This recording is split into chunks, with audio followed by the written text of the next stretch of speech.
La prochaine présentation, c'est celle de Marie-Christine Gomez-Géraud, qui est professeure de littérature française de la Renaissance à l'Université Paris-Nanterre.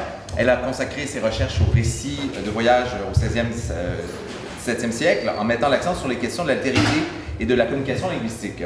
Elle est l'auteure notamment du Crépuscule du Grand Voyage, Écrire le voyage en France au 16e siècle. Elle a aussi travaillé aux questions relatives à la transcription de la Bible en français au 16e siècle et a publié la Bible nouvellement translatée de Sébastien Castellion. Sa communication s'intitule « Enquête sur la voie des autres, récit de voyage en Nouvelle-France, 16e, 17e siècle ». Est-ce qu'on peut brancher le PowerPoint, s'il vous plaît? Merci. Ma lettre est là. Oh. Ah, voilà, avec la télécommande, c'est pas mal. Il faut tout m'expliquer. Ok. Il faut le démarrer. Voilà, merci beaucoup.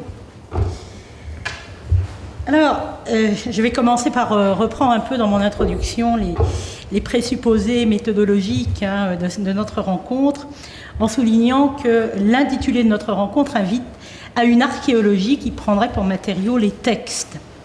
Partir à la recherche de paroles autochtones qui entrent dans un dispositif d'appropriation, de déformation, voire de remotivation par le discours dominant, celui du voyageur ou du missionnaire, telle est la tâche que nous nous sommes assignés et nous avons entendu vraiment de belles choses depuis le début de la rencontre. Sous forme de lexique, de paroles rapportées, d'anecdotes prenant en compte des conversations ou encore de petits textes comme la prière Huronne figurant dans la relation de 1636 de Jean de Brébeuf, les récits de voyage consignent bien souvent des bribes de langue étrangère aux voyageurs rédacteurs, conférant ainsi au texte une hybridité linguistique. Il y a comme une inscription des langues dans le récit de voyage. Le récit garde alors trace de sa fonction, dire l'ailleurs et le traduire pour ses lecteurs. Ce processus implique une première adaptation. Les langues orales, dans le cas de la Nouvelle-France, font ainsi l'objet d'une transcription. Elles acquièrent un statut de langue écrite ou susceptible de passer à l'écrit, de langue lisible aussi. On ajoute même des lettres à l'alphabet latin, comme le « ou » pour le Huron, que vous repérez évidemment dans ce document qui passe à l'écran. Cette transcription à fonction documentaire transforme néanmoins radicalement le message, dans la mesure où, comme l'a mis en évidence Paul Zumthor, la communication orale remplit dans le groupe social une fonction en partie d'extériorisation. Elle fait entendre collectivement et globalement le discours que cette société tient sur elle-même. Elle assure ainsi la perpétuation du groupe en question et de sa culture. C'est pourquoi un lien spécial et très fort l'attache à la tradition, celle-ci étant en son essence continuité culturelle. Que reste-t-il de la parole autochtone une fois qu'elle a franchi le cap de la transcription ? Ce qui se joue alors, c'est un exil de la parole, hors du cadre de sa performance et hors du groupe où elle s'élève. C'est une rupture aussi, dans la mesure où elle n'a plus de valeur dans la continuité culturelle. N'exhumerons-nous que des paroles gelées ou vidées de leur substance, parlant une langue sans âme, pour reprendre l'expression d'Olivier Gosset.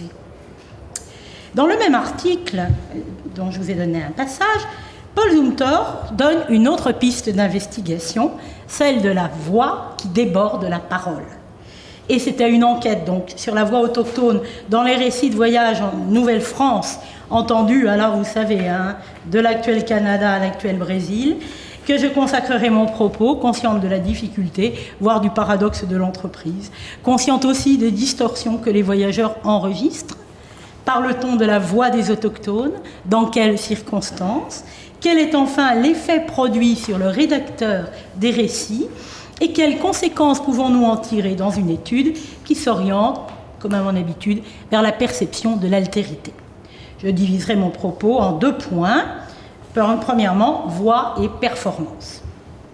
Mon enquête commence par un coup de balai sur nombre de discours rapportés ou prétendus tels que les récits de voyage affectionnent. L'inscription d'une langue étrangère, surtout si celle-ci est totalement inconnue, apporte, on vient de le rappeler, au texte un surplus d'exotisme de bonne aloi. Elle contribue à construire le théâtre où évolue, suivant l'expression de Gilles Thérien, l'Indien imaginaire. Néanmoins, certains voyageurs, comme le récoltait Gabriel Sagard, missionnaire en Huronie en 1623-1624, manifeste une conscience linguistique aiguë dans leur appréhension des langues autochtones et de leur dimension sonore. Il déclare dans la préface à son dictionnaire de la langue huronne, avec les insuffisances de son ouvrage, fondé essentiellement sur la transcription des vocables, voilà ce qu'il déclare. Ce n'est point assez de savoir lire et dire les mots à notre mode, il faut de plus observer la prononciation et les accents du pays. À la langue du dictionnaire, il manque la performance orale, il faut entendre la langue au sens propre comme au sens figuré. Cette écoute passe par la description des systèmes phonétiques. Ainsi, l'Escarbot décrit la langue des Micmacs dans une perspective de linguistique comparée, en soulignant l'absence de guttural et d'aspiré. Ups, oh mon Dieu. Alors, on va recommencer. Ah ben alors là, on est ennuyé. Vous voyez quand même, hein? Oui, oui. Il y a du brouillage dans le message. Alors, ils ont les mots fort faciles et ne les tirent point du profond de la gorge, comme font quelquefois les Hébreux, et entre les nations d'aujourd'hui, les Suisses, Allemands et autres. Et ne prononcent aussi à l'aide du nez, comme encore quelquefois font les dits Hébreux. Jean de Brébeuf relève l'absence de consonnes labiales dans la langue huronne et remarque qu'elle entrave la compréhension pour un auditeur allophone. Jean de Léry, s'essayant à décrire le tupi, s'interroge sur des phonèmes qu'il perçoit comme intermédiaires. Le mot qu'il vient de... Ah ben voilà, regardez comme c'est beau, hop, voilà, on y arrive. On se prépare des surprises pour la suite. Alors, je reviens à Jean de Léry, regardez cette question des phonèmes intermédiaires. Le mot moka est-il prononçable pour un locuteur francophone? Il semble aucune fois qu'il prononce boca par B et serait bon en écrivant ce mot d'entremêler b tout ensemble. Cette prise de conscience d'une vocalité de la langue en précède une autre. La description du système phonétique ne suffit pas. Il faut encore prendre en compte une actualisation de la langue dans un discours porté par la voix, des manifestations particulières de l'altérité. Là encore, l'observation des voyageurs, auditeurs, est intéressante. Outre le volume de la voix perçue, les inflexions nécessaires à l'intelligence du discours, eh bien, les voyageurs relèvent aussi ces modulations durant les performances. Et l'accent algonquin est gai comme le provençal. C'est du Paul Lejeune. Quant à lui, Jean de Brébeuf note une manière de parler spécifique au Conseil. Il hausse et fléchisse la voix comme d'un ton de prédicateur à l'antique, mais lentement, posément, distinctement, même répétant une même raison plusieurs fois. Alors, moi, je m'interroge, je fais un petit aparté, mais sur la répétition du même, j'ai cru que j'avais fait une erreur. Et je suis allée vérifier le texte. Vous voyez, dans la fin de la citation de Brébeuf, il n'y a pas d'erreur. Et je trouve que ce n'est pas tout à fait le style de Brébeuf. Je me suis demandé s'il n'y avait pas là un effet d'imitation, de la répétition même dans son discours. Bon, vous me direz ce que vous en pensez, si je dois l'intégrer ou pas dans mon texte. La rhétorique autochtone semble préciser les catégories du ton et du rythme. Durant un festin rituel d'adieu, Jean de Brébeuf remarque encore « Ils fléchissent leur voix, tous d'un même accord et sur un ton lugubre, jusqu'à ce qu'une personne d'autorité fasse le « hola ». En même temps, ils s'arrêtent. En 1633, Paul Lejeune relève à son tour dans la harangue d'un autochtone, je cite, une rhétorique aussi fine et déliée qu'il en saurait sortir de l'école d'Aristote ou de Cicéron. Bien sûr, il s'agit là d'un topos littéraire bien installé en ce début de XVIIe siècle, mais les topos littéraires ont toujours une raison pratique. Et ce qui m'intéresse davantage, c'est que les éléments descriptifs relatifs à la performance, ici, eh bien, on va les regarder ensemble. Il relevait sa voix, suivant les sujets qu'il traitait, puis la rabaissait avec tant d'humilité et une posture ou action si soumise qu'il gagnait l'affection de tous ceux qui le regardaient sans le comprendre. Oh, pardon, sans l'entendre. Mais vous avez compris, c'est comprendre qu'il faut entendre. La conclusion de cela, c'est que la parole est portée par la voix autant que par les mots. ces voix chères qui se sont tues, et qui nous restent à jamais bien inaccessibles ou accessibles, vous voyez, par ce biais de tentatives d'archéologie, avec toutes ses limites. Ce dernier exemple est d'autant plus intéressant qu'il suggère un effet produit par l'orateur sur un auditoire qui ne comprend pas la langue. Outre la gestuelle essentielle dans la performance, c'est bien la voix et ses inflexions variées qui affectent les auditeurs de la harangue. Les textes des relations jésuites émanant de rédacteurs ayant vécu en milieu natif et maîtrisant passablement ou correctement les idiomes restituent quelque chose de cet impact de la voix sur l'auditeur au-delà de la langue elle-même. Peut-être a-t-elle retrouvé son âme. L'accueil du Père Lejeune à Trois-Rivières en 1636 nous a conservé mention d'un cri d'accueil. Oh, il faudrait qu'on l'essaye, peut-être dans la discussion. Les autochtones commencent à pousser un grand cri du fond de la poitrine, témoignant tous ensemble par cette voix d'allégresse qu'ils approuvaient ces marques d'affection et de déférence. Et là, il y a vraiment une prise en compte même de l'effort corporel pour produire le cri, et puis une traduction, c'est bien une voix d'allégresse. Bien, j'arrive à ma deuxième et dernière partie, du tremblement au ravissement. Il est clair que les lieux des textes où se trouve évoquée la voix des autochtones concernent soit des situations de prise de parole collective, soit des prises de parole officielles. Sans doute de telles occasions offrent-elles la possibilité d'une observation plus fine de ce que Paul Zumthor définit comme l'élément le plus subtil du concret observable. C'est ça la voix, l'élément le plus subtil du concret observable. Notons aussi que c'est moins la vocalité que les manifestations d'oralité qui retiennent l'attention des jésuites. Ne nous y trompons pas. Dans ce processus, la pensée sauvage se voit réélaborée suivant une grille d'intelligibilité occidentale et renvoie malgré tout à une spécularité problématique qui renvoie à la réalité du civilisé. Je cite Olivier Gosset. Le traitement du vocabulaire auditif mérite un mot de commentaire à cet égard. Que les missionnaires évoquent les cérémonies thérapeutiques ou le festin des morts, on relèvera les termes suivants. Hurlements, vacarme, un tel tintamarre et des éclats de voix si désagréables, c'est le jeune. Ou encore, horrible tintamarre de voix confuse de personnes qui parlaient et ne s'entendaient pas, c'est Brébeuf. Aux antipodes de l'analyse linguistique qui percevait des règles organisant la langue, aux antipodes de l'analyse rhétorique qui discernait des modes d'expressivité et de moyens d'action sur les affects de l'auditeur, domine maintenant le bruit associé à la frayeur, la perte du sens, le brouillage de la communication, la voix en éclat. Dès lors, par un processus discursif d'objectivation, le discours que l'on ne comprend pas est tenu pour incompréhensible, voire totalement dénué de sens.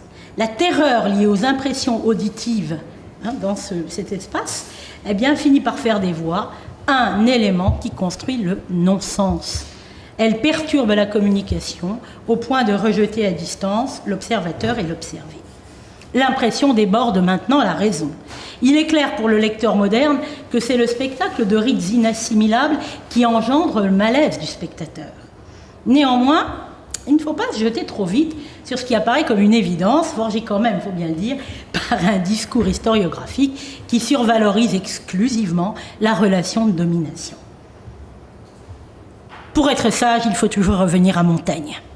Et vous savez bien que Montaigne relève dans les essais les propos du philosophe Théophraste quand il affirme que les oreilles sont le plus dangereux instrument que nous ayons pour recevoir des impressions violentes à nous troubler et changer. Et il énonce une règle générale, alors on va essayer de ne pas perdre le bon sens de Montaigne. La perception de la voix étrangère semble nous amener à une déclaration d'altérité radicale, frontale. Il n'est pas étonnant dès lors de trouver dans les relations des jésuites, en date de l'année 1658, une résurgence du modèle des contrariétés hérité d'Hérodote, toujours en vigueur au XVIIe siècle.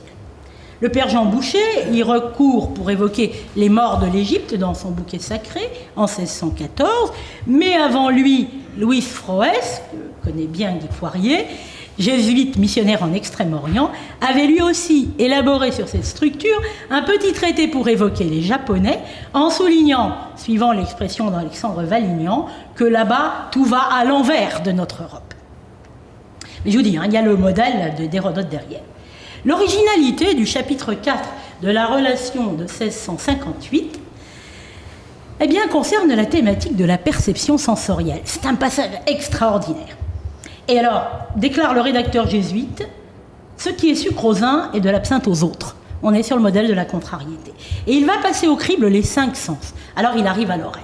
Pour l'oreille, encore que les sauvages se plaisent fort au chant, un concert de musique leur semble une confusion de voix et une roulade, un gazouillis d'oiseaux. J'avoue que le ramage ne leur est pas désagréable. Mais leurs chansons, qui pour être mornes et pesantes, nous donnent des idées de la nuit, leur semblent jolies comme les mailles du jour. On pourrait passer 1 heure, mais on n'a pas le temps à commenter cela. Le missionnaire, alors ce qui m'intéresse, je relève 2 ou 3 points. Le missionnaire adopte ici le parti des autochtones pour souligner une divergence dans l'appréciation esthétique de la musique. Et il choisit d'inverser le point de vue, ce que faisait Froès. Que la roulade, ornement du chant, soit tenue pour un gazouillis d'oiseaux est en effet piquant. Le gazouillis d'oiseaux, nous en avons parlé hier, renvoie à l'étymologie du barbaros. Celui qui borborique. Bon, je ne peux pas vous faire l'oiseau, ce serait piquant. Mais en tout état de cause, ce qui est intéressant ici, c'est que dans le discours du jésuite, la barbarie renvoie à qui ? À l'Européen. C'est lui qui produit la roulade. Et là, il y a une subtilité qui m'intéresse. Comme l'a souligné Frédéric Tinguely dans son analyse de la reprise du modèle des contrariétés chez Froès, ce qui se fait jour ici, je cite, c'est la reconnaissance d'un autre système de valeurs avec ses propres normes et ses propres règles. Ainsi, la mélancolie du chant des Premières Nations, mornes et pesantes, qui nous donne des idées de la nuit, belle définition de la mélancolie, elle contredit sans doute l'idée qu'on se fait à l'époque de la joie des chansons. Il me semble que Lescarbot, d'ailleurs, recommandait les chansons et la musique pour, Marie-Christine bien d'accord, pour entraver les tentations de la mélancolie. Cependant, vous voyez qu'il n'y a pas ici de jugement dépréciatif sur le chant sauvage. Il n'est certes pas nouveau que l'art autochtone soit tenu pour un art à part entière dès le XVIe siècle. Mais ce qui retient ici mon attention, c'est la place que l'oralité chantée peut prendre dans cette prise de conscience. C'est le dernier point de la dernière partie. Si certains des chants rituels ont pu susciter crainte et tremblement, comme on l'a vu chez des missionnaires qui croyaient en les entendant voir s'ouvrir devant eux les portes de l'enfer, cette disposition n'est pas totalement systématique. Bien mieux, dans un texte, il est vrai, reconnu pour son originalité, l'histoire d'un voyage en la terre du Brésil, sud de la Nouvelle-France, de Jean de Léry en 1578, un autre type de perception est à l'œuvre. Le récit de Léry, écrit dans le flamboiement des guerres civiles en France, à plusieurs années de distance de son expérience du voyage, convoque la mémoire d'une présence vive de la parole chantée autochtone. Au-delà du bricolage discursif sur une langue qui s'applique à domestiquer, dans le chapitre 20, dans un colloque où le sauvage, et là c'est bien un sauvage créé, célèbre les louanges des Européens, au-delà de cela, Léry nous entretient d'une proximité avec les autochtones qui ne passe pas par la langue mais par le chant. Et une entrevue étonnante à cet égard est rapportée sous forme d'une anecdote au chapitre 16, lors d'une promenade dans les forêts du Nouveau Monde. Alors le texte est un peu long, mais j'ai quand même envie de le lire intégralement, merci. Ainsi qu'avec eux, je passais à travers d'une grande forêt contemplant en icelle tant de divers arbres, herbes et fleurs verdoyantes et odoriférantes, ensemble, entendant le chant d'une infinité d'oiseaux rossignolant parmi tout ce bois où l'or le soleil donnait, me voyant, ce serait beau à filmer ça, me voyant, dis-je, comme convié à louer Dieu par toutes ces choses, ayant d'ailleurs le cœur gai, je me pris à chanter à haute voix le psaume 104. Sus, sus, mon âme, il te faut dire bien, etc. Lequel, ayant poursuivi tout au long, mes 3 sauvages et la femme qui marchait derrière moi y prirent si grand plaisir, c'est-à-dire au son, car au demeurant, ils n'y entendaient rien, que quand j'eus achevé, Louéouanen, tout ému de joie, avec une face riante, s'avançant me dit « Vraiment, tu as merveilleusement bien chanté, même ton chant éclatant, m'ayant fait ressouvenir de celui d'une nation qui nous est voisine et alliée, j'ai été fort joyeux de tout lire.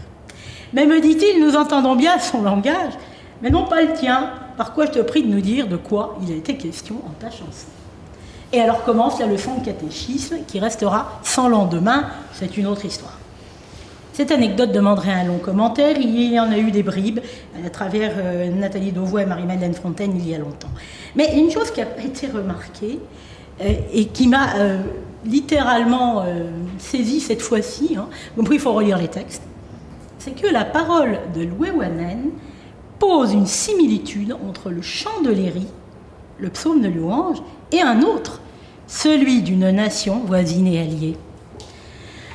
Alors, quand même, entre le psautier huguenot et les mélodies sauvages, il semble que ce soit tout un, à en croire la voix mise en scène. Rien n'est précisé de cette ressemblance. S'agit-il du ton, de la mélodie? Mais cette ressemblance permet l'expression d'une admiration devant cet autre qui me rappelle mon allié. Une deuxième histoire de chanson va survenir, là est plus connue, à l'occasion d'une fête rassemblant plusieurs centaines d'autochtones autour de leur Caraïbe, à laquelle Léry assiste, vous le savez, caché dans la maison des femmes, et regardant de loin par un petit pertuis la scène.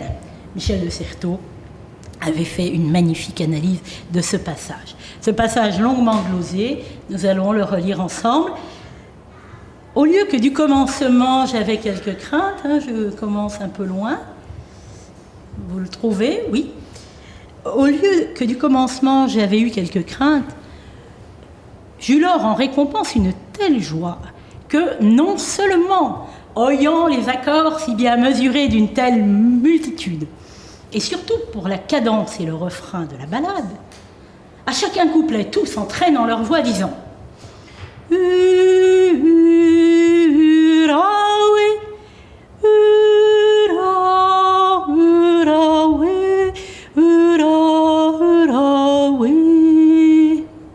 j'en demeurais tout ravi. Mais aussi, toutes les fois qu'il m'en ressouvient, le cœur m'en tressaillant, il me semble que je les ai encore aux oreilles. À partir de l'édition de 1585 que vous avez sous les yeux, une partition musicale est insérée dans le texte qui transcrit la mélodie et les paroles de ce chant. Alors je sais bien, c'est un chant de guerre, masculin, je suis désolée que ma voix n'ait pu restituer que la mélodie, mais imaginez ce que ça aurait été si j'avais essayé de lire ça, on aurait tout perdu. Alors, ce qui m'intéresse ici, c'est que dans l'histoire du livre imprimé, tout de même, je crois qu'à cette époque, la tentative représente un apax largement significatif. Je n'en ai trouvé aucun autre exemple. La mélodie sauvage acquiert ici pleinement le statut d'une œuvre musicale. Et jamais elle n'aurait franchi le cap de l'imprimerie si elle ne s'était déjà auparavant imprimée dans la mémoire du voyageur, qu'elle assaille régulièrement, ouvrant un espace de bonheur dans le sombre quotidien des guerres civiles pendant lesquelles Léry rédige son récit de voyage. Ces deux anecdotes lériennes dessinent une nouvelle relation entre par-deçà et par-delà. Une fracture se résorbe dans l'instant où la voix s'élève, appelant une mutuelle reconnaissance entre visiteurs et autochtones, appelant aussi une même mention à la mémoire et à la joie. Si ces moments d'exception n'oblitèrent pas l'existence d'une parole autochtone étouffée au fil de l'histoire, ils invitent néanmoins à envisager les conditions de possibilité de la rencontre. Et d'une manière, me semble-t-il, plus fine que celle qui serait simplement idéologique, d'un simple discours de domination. Alors, je termine juste d'un mot. Cette première enquête sur la voix, qu'il faudrait soutenir par une étude lexicale quantitative, convainc de la présence d'une parole autochtone dans les récits de voyage. Quand la voix déborde de la parole, ce qui est le cas dans le chant, la réappropriation des discours autochtones est d'emblée mise en échec. Il ne reste que la disponibilité à la voix de celui qui m'affecte par l'oreille. Et me voici en situation de fragilité, voire de vulnérabilité. livré à mes propres affects, si forte est l'impression auditive, dans les conditions d'une performance vive. Me voici disposé à entendre. C'est dans l'écoute que les relations de pouvoir se transforment substantiellement. Sans doute est cela ce qui reste de ce voyage en univers vocal que j'ai essayé de faire avec vous ce matin. Je vous remercie.